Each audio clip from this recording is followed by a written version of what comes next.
everyone. This is a lesson on patterns, but specifically numerical patterns.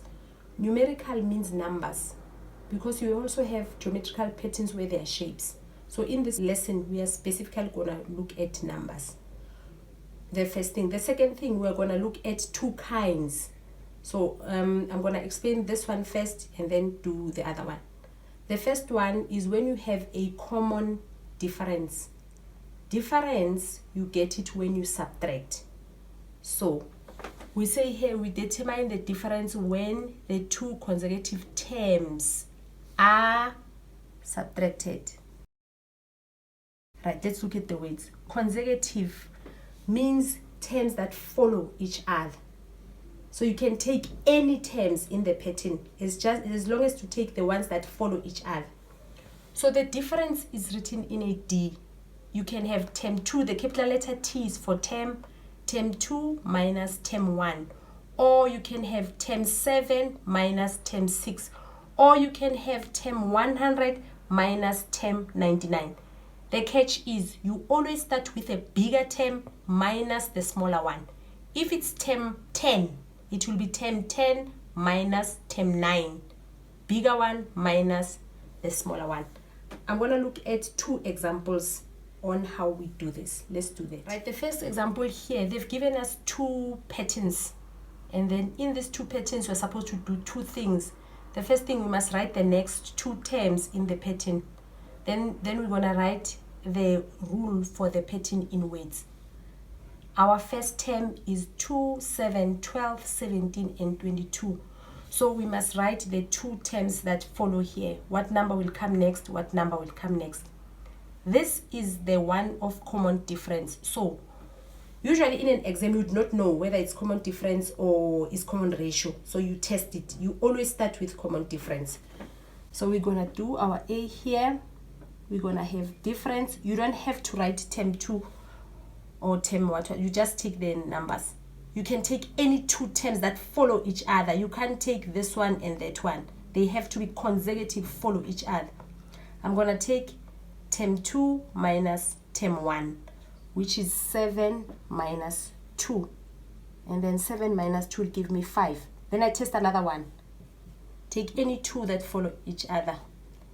It's 17 minus 12. Then it's 5. So it means my difference, do you see, it's common, is the same. It's common difference. So how do I get the next term? I go to the pattern and add the common difference to the last term. Then I'll get the next pattern. So it means my answer will be 22 plus 5, which is 27. You don't rewrite the whole pattern again. They didn't ask you to do that. They just asked for the next two terms. So here, when I have 27, I'm going to add 5. Then I'll get the next term. So it's 27 plus 5.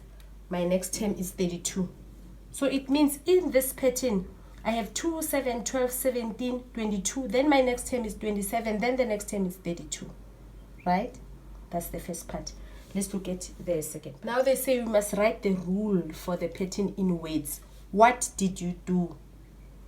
The rule is, this is our number 2. The rule is we add 5 to the last term. That's how we got the next one, the next one, the next one. What do you do every time you add 5? Okay, let's look at the second pattern. Our pattern is 1 minus 3 minus 7 minus 11. So we're going to do the first part. Write the two terms in the sequence. Okay, B. So I'm going to write D first. Take any two consecutive. It's minus 3. The formula say I must minus 1. So minus 3 minus 1 is going to give me minus 4. Then let's try another one. Minus 7 minus 3. The minus comes with a formula. You remember they say subtract. So I'm going to subtract this term. But the term also has a negative. That's why I have that negative and that negative.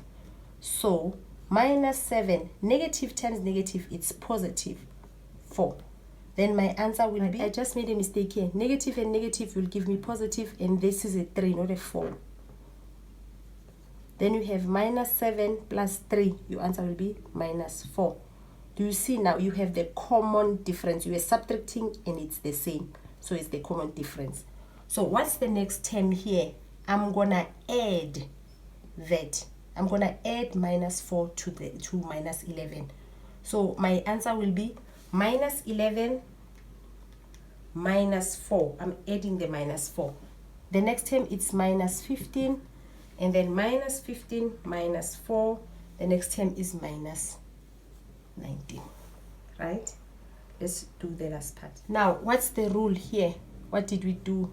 We add minus 4 to the last term. That's the rule. Okay, let's look at the common ratio one. The second kind that we're going to look at is the common ratio. So how do you determine the common ratio? You get it by dividing two consecutive terms. So, and we write it with the R. Consecutive follow each other, starting with a bigger one. So you can have T2 divided by T1, which is term 2 divided by term 1. Or you can have term 6 divided by term 5. You can have any two terms that follow each other, and then you start with a bigger one divided by like term 6 divided by term 5, term 8 divided by term 7. You can't have term 8 divided by term 6. They have to follow each other. Okay, so we are going to look at the example. We write the next two terms in a pattern, and then we write the rule for the pattern in weights. So the first pattern that we're going to look at, it's 4, 8, 16, and 32. That's our pattern. So we need to write the next two terms. So we find the common ratio. Ratio is R. This is number A. R is equals to two consecutive terms. So it's 8 divided by 4, which is 2. Then we try another one. R. And then it's 16 divided by 8, which is 2. So it means our common ratio is 2. Then how do we get the next term? From 32, you're going to multiply. You remember with a common difference you were subtracting. The inverse of subtracting is adding. So when we're wanting the next pattern, we would add. This one, to get the ratio, we divide. To get the next person, to get the next number in the pattern, we multiply. So our next one will be 32 multiplied by our common ratio, which is 2. 32 times 2. So the next term in the pattern is 64, and 64 times 2 is 128. Right? Then let's look at the next. Number 2, it says we must write the rule of the pattern in weights. We've already said that we multiply the last term by 2. Okay, let's look at the next example. Example B is 4, 20, 100, 500, and 250. That's our pattern. So the first thing we need to find is a ratio. B, common ratio. I'm going to take these two. You don't have to do that in an exam. Usually the smaller ones are easy to work with. I'm going to take term 1, 2, 3, 4, term 4, which is 500 divided by 100. And then 500 divided by 100. I get a 5. My ratio is 5, but I can't say it's common yet because I have to try it again. And then I take 2,500 divided by 500. 2,500 divided by 500 is also 5. So it means it's my common ratio. How do I find the next term?